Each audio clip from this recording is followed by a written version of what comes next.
हे स्वर्ग पिता, तेरे नाम की स्तुति हो। हे जीवन दाता, तेरे सन्मुख आते हम। हे स्वर्ग पिता, तेरे नाम की स्तुति हो। हे जीवन दाता, तेरे सन्मुख आते हम।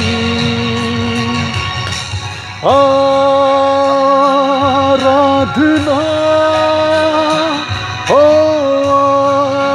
आराधना,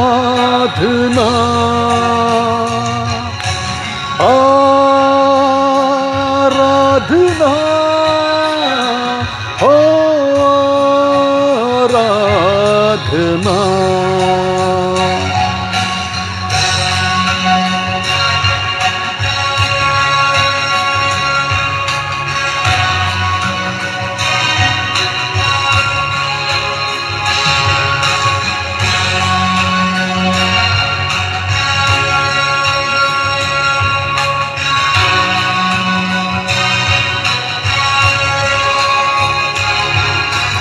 तेरे सिवा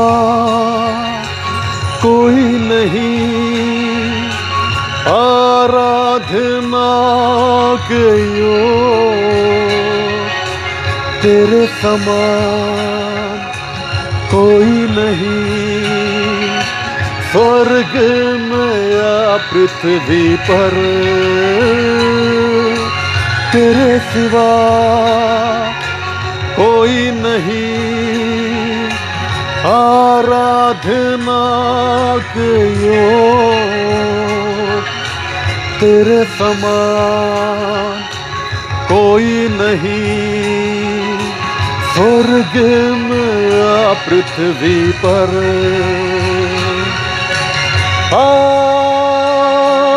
आराधना हो, आराधना,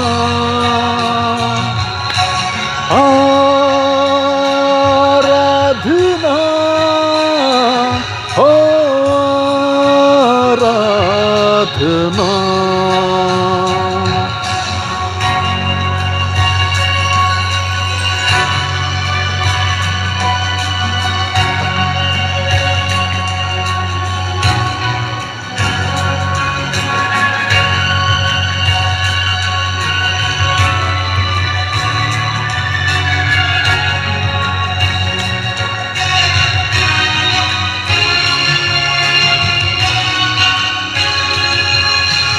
तेरे सिवा कोई नहीं, आराधना के योग्य तेरे समान कोई नहीं, स्वर्ग में या पृथ्वी पर। तेरे सिवा कोई नहीं, आराधना के योग्य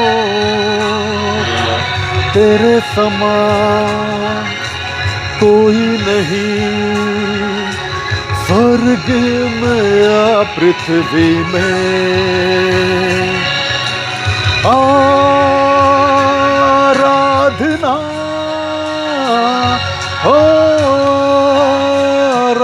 आराधना,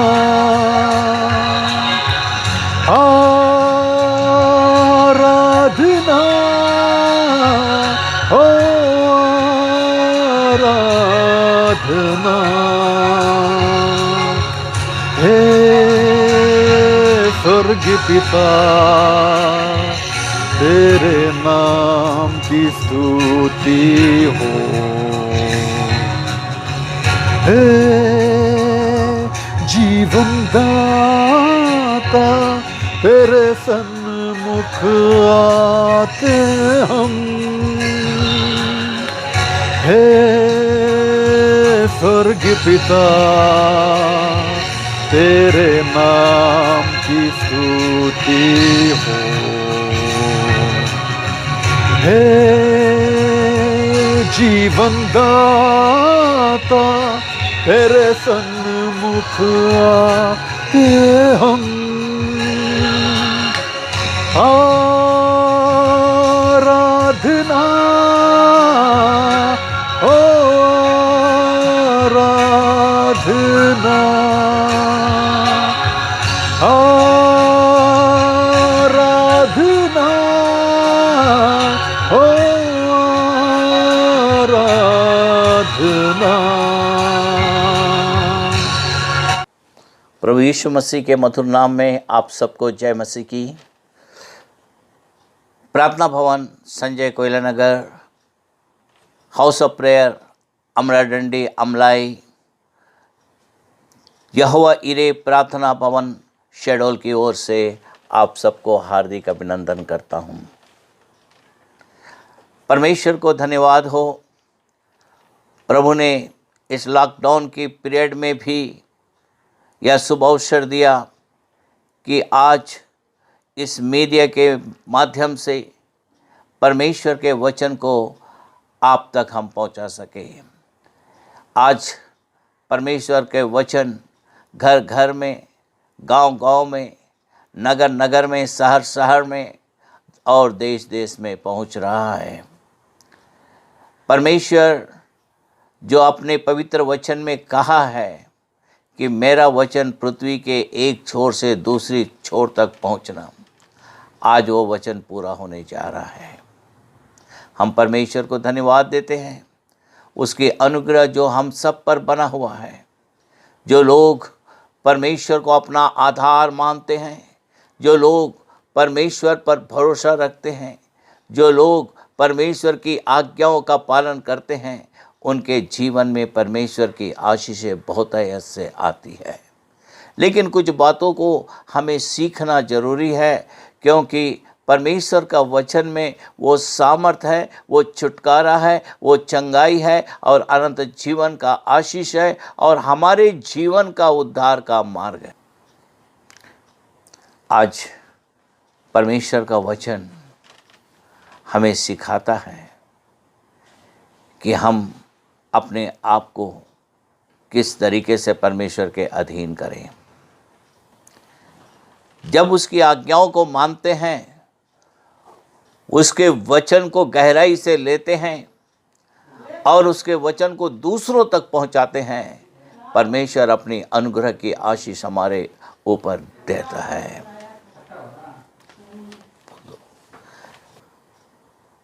परमेश्वर का पवित्र शास्त्र बाइबल में लूका रचित सुसमाचार 19 अध्याय का 46 वचन में इस प्रकार लिखा है, मेरा घर प्रार्थना का घर होगा, परंतु तुमने उसे डाकुओं का खो बना दिया है।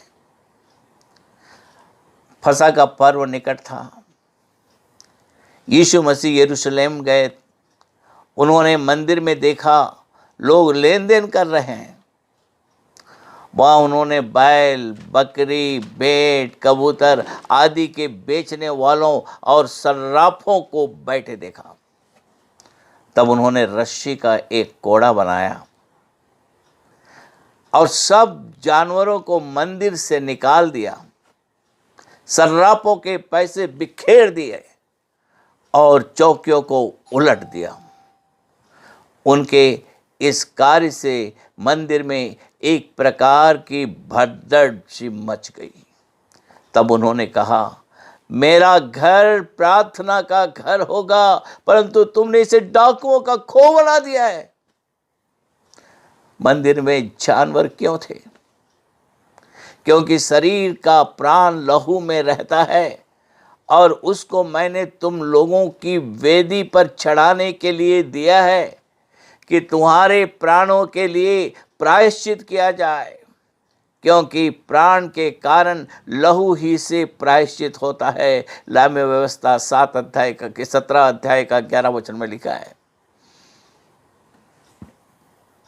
इब्रानियों का लिखने वाला कहता है, सच तो यह है कि व्यवस्था के अनुसार प्राय सब वस्तुएं लहू के द्वारा शुद्ध की जाती है और बिना लहू बहाए पापों की क्षमा नहीं होती। इब्रानियों 9:22 में लिखा है। जब कभी कोई भी व्यक्ति मंदिर में आता तो उसे बलिदान चढ़ाना पड़ता था। मंदिर के बाहर बहुत सस्ते दामों पर बलिदान के लिए पशु पक्षी मिल जाते थे, परंतु मंदिर के अधिकारी पशु या पक्षी को पहले निरीक्षकों के द्वारा जांच पड़ताल करवाते थे। वे यह देखते थे कि जो पशु या पक्षी बलिदान के लिए लाया गया है वह निर्दोष है या नहीं। यदि बाहर से पशु या पक्षी खरीद कर लाया जाता था तो ये निरीक्षक उसमें कोई ना कोई दोष निकाल देते थे। इसलिए लोग मंदिर में जो जानवरों की दुकानें लगाई जाती थी वहीं से खरीदना पसंद करते थे। मंदिर के व्यापार से गरीब लोगों को ठगा जाता था और उनको ऊंचे दामों पर बेचा जाता था और गरीब लोगों का शोषण किया जाता था। इस तरह बेचना खरीदना मंदिर की उपासना में पवित्रता को नष्ट करता था। इसलिए प्रभु यीशु मसीह ने जानवरों को कोड़े से मारकर भगा दिया। सर्राफों की चौकियां उलट दी। सर्राफे यानी पैसों की अदला बदली करने वाले मनी चेंजर्स फसह के पर्व के समय जो यहूदी देश विदेशों में रहते थे वे भी यरूशलेम में पर्व मनाने आते थे, परंतु मंदिर में सिर्फ यहूदी मुद्रा की भेंट में दी जाती थी। इसलिए लोग सर्राफों को विदेशी मुद्रा देकर यहूदी मुद्रा लिया करते थे। इन सिक्कों में सर्राफों की बड़ी कमाई होती थी। यहाँ धर्म के नाम पर बड़ी लूटपाट होती थी। इस तरह सर्राफ लोगों की अच्छी खासी आमदनी होती थी। यह सब देखकर प्रभु यीशु मसीह ने सर्राफों की चौकियां उलट दी और कहा, मेरा घर का यह घर होगा, पर तुमने इसे डाकुओं की खो बना दिया है। मेरा घर, प्रभु का घर कौन सा है, कहाँ है, कैसा है, ऐसे प्रश्न हमारे मन में उठते हैं। परंतु सुलेमान ने उसके लिए घर बनाया, परंतु परम प्रधान हाथ के बनाए घरों में नहीं रहता। प्रेरितों के काम 7 अध्याय का 47 वचन से 48 वचन में हम देखें हैं। क्या प्रभु मनुष्य के द्वारा मिट्टीगारों के बनाए हुए घरों में निवास करेगा? परमेश्वर के वचन में इस प्रकार लिखा, यहोवा यूं कहता है, आकाश मेरा सिंहासन और पृथ्वी मेरी चरणों की चौकी है। तुम मेरे लिए कैसा भवन बनाओगे और मेरे विश्राम का कौन सा स्थान होगा? यहोवा की यह वाणी है, ये वस्तुएं मेरे ही हाथ की बनाई हुई है, इसलिए ये सब मेरी ही है, परंतु मैं उसी की ओर दृष्टि करूंगा जो दीन और खेदित मन का हो और मेरा वचन सुनकर थरथराता हो। यशायाह 66 अध्याय का 1 से 2 वचन में इस प्रकार लिखा है। उसने सारी सृष्टि की रचना सामर्थी वचनों से की, परंतु मनुष्य के नथनों में जीवन का श्वास फूंका, इसलिए वह मनुष्य के मन में रहना चाहता है। पौलुस अपनी पत्री में लिखता है, क्या तुम नहीं जानते कि तुम परमेश्वर के मंदिर हो और परमेश्वर का आत्मा तुम में वास करता है? यदि कोई परमेश्वर के मंदिर को नष्ट करेगा तो परमेश्वर उसे नष्ट करेगा, क्योंकि परमेश्वर का मंदिर पवित्र है और वह तुम हो। 1 कुरिन्थी 3 अध्याय का 16 से 17 वचन में प्रेरित पौलुस कहता है। पौलुस प्रेरित कहते हैं, क्या तुम नहीं जानते कि तुम्हारी देह पवित्र आत्मा का मंदिर है जो तुम में बसा हुआ है और तुम्हें परमेश्वर की ओर से मिला है और तुम अपनी नहीं हो, क्योंकि दाम देकर मोल लिए गए हो। इसलिए अपनी देह के द्वारा परमेश्वर की महिमा करो। प्रेरित पौलुस पहला कुरिन्ती 6 अध्याय का 19 से 20 वचन में कहा है। प्रभु यीशु मसीह ने अपने निर्दोष खून को बहाकर हमें मोल लिया है, पर उसने उसे डाकुओं की खो की बना दिया है। डाकुओं की खो क्यों कहा? Why he said like that? क्योंकि परमेश्वर का वचन साफ साफ और स्पष्ट शब्दों में कहता है, तुम जो चोरी, हत्या और व्यभिचार करते हो, झूठी शपथ खाते, बाल देवता के लिए धूप जलाते और दूसरे देवताओं के पीछे जिन्हें तुम पहले नहीं जानते थे चलते हो, तो क्या यह उचित है कि तुम इस भवन में आओ जो मेरा कहलाता है और मेरे सामने खड़े होकर यह कहो, हम छूट गए हैं कि ये सब घृणित काम करे? क्या यह भवन जो मेरा कहलाता है तुम्हारी दृष्टि में डाकुओं की खो हो गया है? मैंने स्वयं यह देखा है, यहोवा ही का यह वाणी है। यिर्मयाह नबी 7 अध्याय का 9 वचन से 11 वचन तक हम पढ़े। हमारे शरीर के द्वारा बहुत से ऐसे घृणित कार्य होते हैं जो डाकुओं की खो में होते हैं। यदि हमसे कोई कहे कि तुम जाकर डाकुओं की खो में रहो, हम ऐसी घृणित जगह में कभी भी नहीं रहना चाहते, ना रहना चाहेंगे। तो क्या परम पवित्र परमेश्वर हमारे इस गंदे मन में रहेगा? हमें क्या करना चाहिए कि परमेश्वर का आत्मा हम में वास करे? राजा दाऊद अपने भजन में लिखता, टूटा मन परमेश्वर के योग्य बलिदान है। हे परमेश्वर, तो टूटे और पिसे हुए मन को तुच्छ नहीं जानता। भजन संहिता 51 अध्याय का 17 वचन में दाऊद कहता है। जब हम दीन होकर प्रभु से अपने पापों की क्षमा मांगते हैं तो वह हमें पापों से छुटकारा देता है। भजन संहिता 32 का 5 में राजा दाऊद लिखता, जब मैंने अपना पाप तुझ पर प्रकट किया और अपना अधर्म ना छिपाया और कहा, मैं यहोवा के सामने अपने अपराधों को मान लूंगा, तब तूने मेरे अधर्म और पाप को क्षमा कर दिया। जिस तरह प्रभु यीशु मसीह ने गारे मिट्टी के बनाए भवन को साफ किया, उसी तरह वह हमारे हृदय को भी साफ करेगा और उसमें वास करेगा। परमेश्वर के वचन में लिखा है, तुम्हारे पाप चाहे लाल रंग के हो तो भी वे हिम के समान उजले हो जाएंगे, और चाहे अंगवानी रंग के हो तो भी वे ऊन के समान श्वेत हो जाएंगे, यदि तुम मेरी आज्ञाओं को मानो।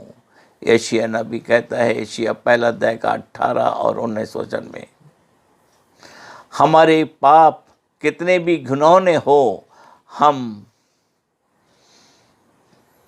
अपने दिल के दरवाजों को उसके लिए खोल दें।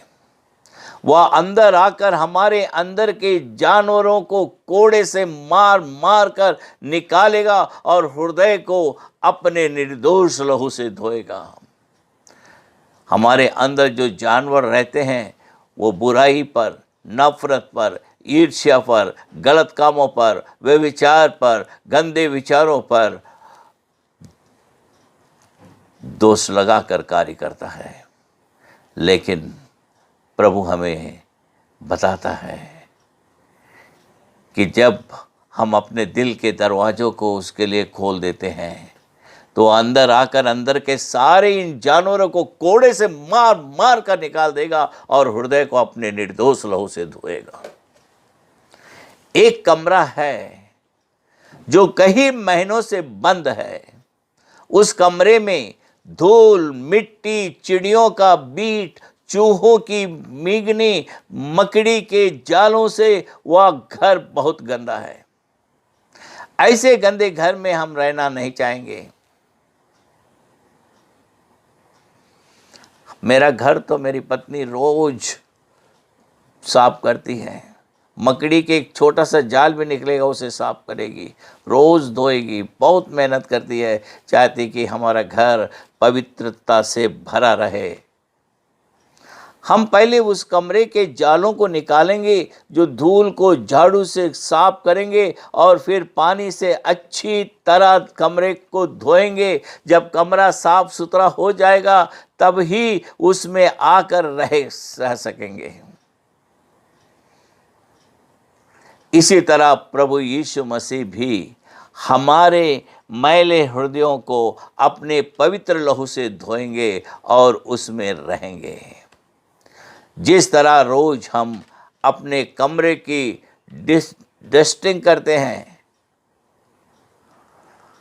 हमारे यहाँ छोटी बच्ची है अमिता, जब आएगी सबसे पहले सारे कमरे में जो गंदगी है, मकड़ी का जाल है, वो सब को डस्टिंग करके एकदम साफ सुथरा करके चमका देती है।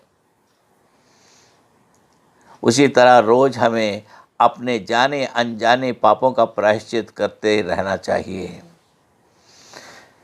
यूहन्ना के प्रकाशित वाक्य में लिखा है, प्रकाशित वाक्य 3:20 में, देखो मैं द्वार पर खड़ा खटखटाता हूँ, यदि कोई मेरी शब्द सुनकर द्वार खोलेगा तो मैं उसके पास आकर उसके साथ भोजन करूँगा और वह मेरे साथ।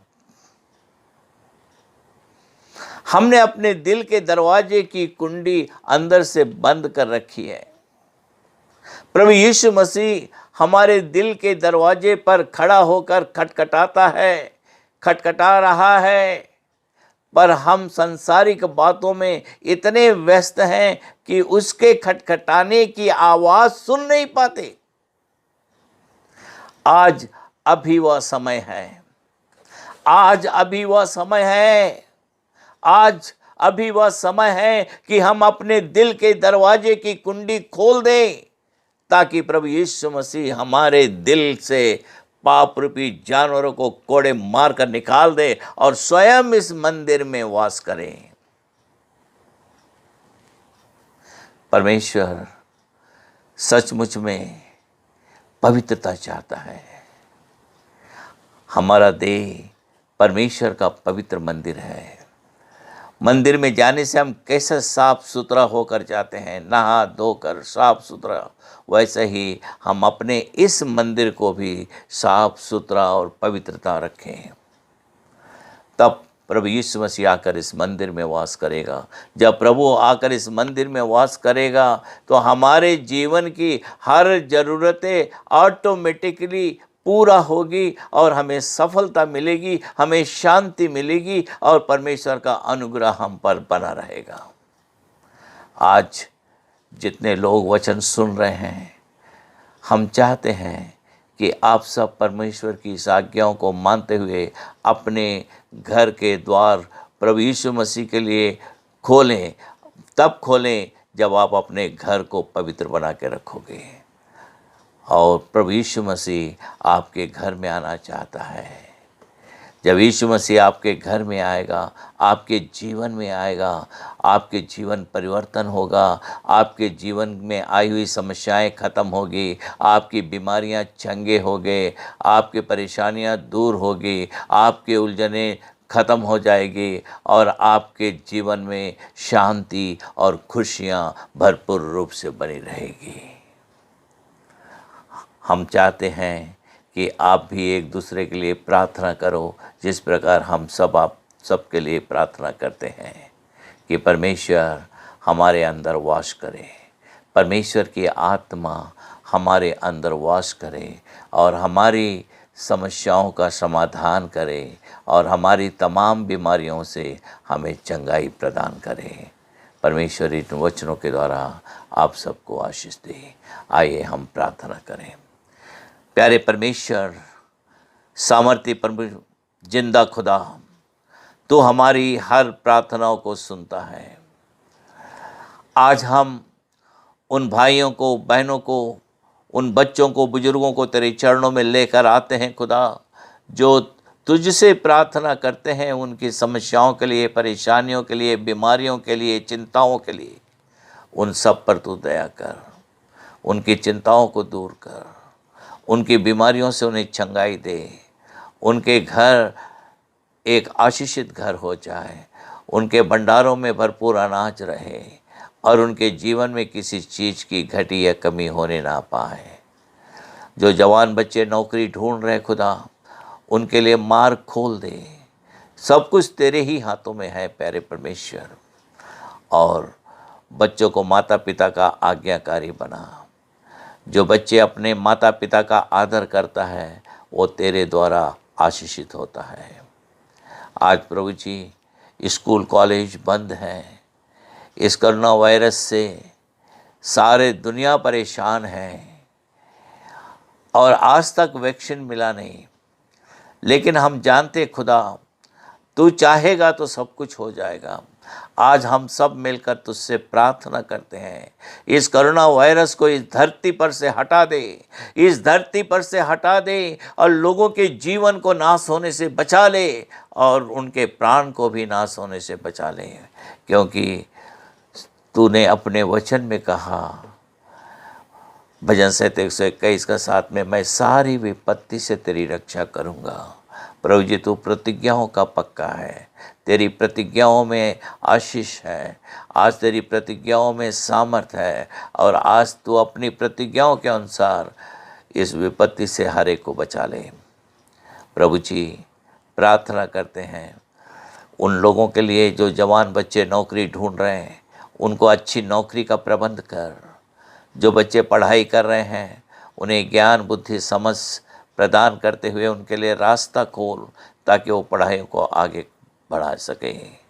जो मेडिकल में है, इंजीनियरिंग में है, उनकी भी तू सहायता प्रदान कर। सारी महिमा तुझको देते हैं। हमारी नतनी सृष्टि ने प्रार्थना कर जी की है कि बीएससी नर्सिंग कर रही धमतरी में, उसके लिए भी रास्ता खुल जाए कि वो कोर्स जल्दी से कंप्लीट कर सके। प्रभु सहायता प्रदान कर। वैसे ही जितने लोग चर्च में आते हैं खुदा, हर एक के लिए हम प्रार्थना करते हैं। हर एक की आवश्यकताओं को मांगने से पहले तू जानता खुदा, तू तरस खाने वाला परमेश्वर है, तू दयालु अनुग्रहकारी परमेश्वर है, तू विलंब से कोप करने वाला अति करुणामय परमेश्वर है, तू अपने बच्चों की विनती सुनता है। आज प्रभु जी उन सब की ज़रूरतों को तू पूरी कर। कलीसिया भवन जो बन रही खुदा, उसके लिए मार्ग खोल दे। जो लोगों ने वादा किया कि हम सहयोग करेंगे इससे पूरा करने में, प्रभु जी उनके दिलों में तू कार्य कर। तू किसी को घटी होने ना देता है, सहायता हर एक को प्रदान कर। और प्रभु जी हम प्रार्थना करते हैं इस प्रार्थना भवन का काम जल्दी से कंप्लीट होने में तू मदद कर और हमारे पूरे परिवार को, माँ को और सारे परिवारजनों को, सारी कलीसिया को, जितने लोग आते हैं हर एक को तेरे पवित्र हाथों में सौंपते हैं। हर एक की ज़रूरतों को तू पूरी कर। सारी महिमा आपको देते हैं। प्रभु यीशु मसीह के पवित्र नाम से प्रार्थना करते हैं, आमीन। सबको जय मसीह की। जितनों ने वचन सुना है, हर एक के जीवन में परमेश्वर की आशीष होने पाए, आमीन।